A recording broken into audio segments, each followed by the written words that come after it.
पानीपत के प्रथम युद्ध के बाद बाबर द्वारा भारत में लड़े गए युद्धों में सबसे महत्वपूर्ण खानवा का युद्ध था, जहां पानीपत के युद्ध ने बाबर को दिल्ली और आगरा का शासक बना दिया था। वहीं खानवा के युद्ध ने मुगल साम्राज्य के पैर मजबूत कर दिए थे। खानवा का युद्ध मेवाड़ के वीर हिंदू सम्राट राणा सांगा और मुगल सम्राट जहीरुद्दीन मोहम्मद बाबर के बीच 17 मार्च सन 1527 ईस्वी को बयाना के पास खानवा में हुआ था। युद्ध के कारणों की बात की जाए तो बाबर ने अपनी किताब बाबरनामा में लिखा है कि पानीपत के प्रथम युद्ध में राणा सांगा ने बाबर का सहयोग नहीं किया था, इसलिए बाबर ने यह युद्ध किया। लेकिन असल बात यहाँ वर्चस्व और अधिकारों की थी। वीर राणा सांगा का सपना था कि वे भारत को एक हिंदू राष्ट्र बनाना चाहते थे।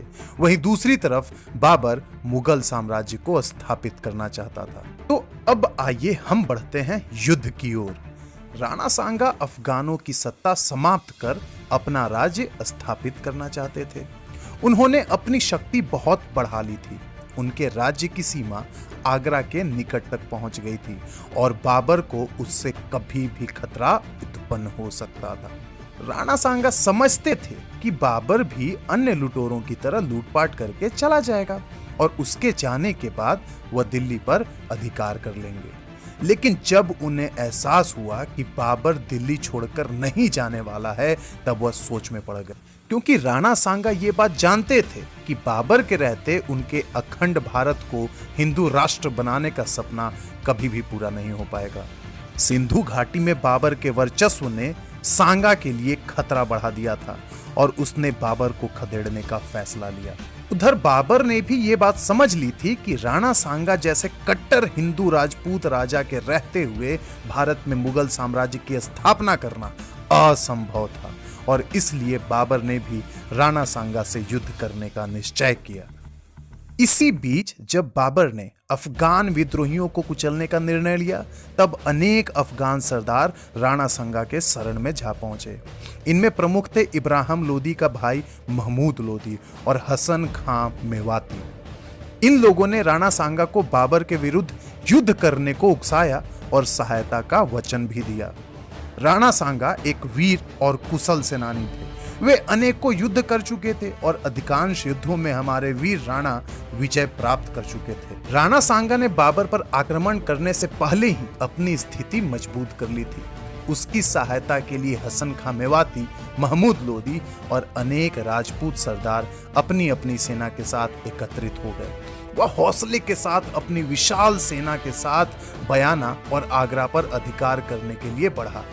बयाना के शासक ने बाबर से सहायता मांगी। बाबर ने ख्वाजा मेहंदी को मदद के रूप में भेजा, पर सांगा ने उसे हराकर बयाना पर कब्जा कर लिया। सिकरी के पास भी एक मुठभेड़ में मुगल सेना को पराजय का मुंह देखना पड़ा। लगातार मिल रही हार से मुगल सेना डर गए और उनका मनोबल पूरी तरह गिर गया और अपनी सेना की ऐसी स्थिति देखकर बाबर भी हताहत हो गया। लेकिन बाबर से बेहतरीन कमांडर आज तक कोई नहीं हुआ। अपनी सेना का मनोबल गिरते देख उसने धैर्य से काम लिया। उसने जिहाद की घोषणा कर दी। उसने शराब न पीने की कसम खाई। उसने मुसलमानों पर से तमगा भी उठा लिया और अपनी सेना को कई तरह के प्रलोभन दिए। उसने अपने सैनिकों से निष्ठापूर्ण युद्ध करने और प्रतिष्ठा की सुरक्षा करने का वचन लिया। परिणाम स्वरूप बाबर के सैनिकों में उत्साह भर गया। बाबर राणा सांगा का मुकाबला करने के लिए फतेहपुर सिकरी के निकट खानवा नामक जगह पर पहुंचा। राणा सांगा उसकी प्रतीक्षा में था। बाबर ने तुगलुमा युद्ध नीति का दोबारा प्रयोग किया। 16 मार्च 1527 को खानवा के मैदान में दोनों सेनाओं की मुठभेड़ हुई। राजपूत वीरता के साथ लड़े, पर बाबर ने गोला बारूद का जमकर इस्तेमाल कर राणा सांगा की सेना को पराजित कर दिया। इस भीषण युद्ध के दौरान राणा सांगा घायल हो गए, लेकिन फिर भी वे डटकर वीरता के साथ लड़ते रहे। जख्मी हो जाने की वजह से उनके मंत्रियों ने उन्हें युद्ध के मैदान से बाहर ले जाना उचित समझा। अपने वीर और पराक्रमी राजा को युद्ध भूमि में ना पाकर सेना में निराशा छा गई और बाबर ने इसका फायदा उठाते हुए युद्ध को जीत लिया। कुछ इतिहासकारों के मत के अनुसार इस युद्ध में हार के बाद राणा सांगा दोबारा युद्ध की तैयारी कर रहे थे, तभी उन्हीं के मंत्रियों ने उन्हें जहर देकर के मार दिया। कुछ लोग इस युद्ध में बाबर की महानता की गुणगान करते हैं।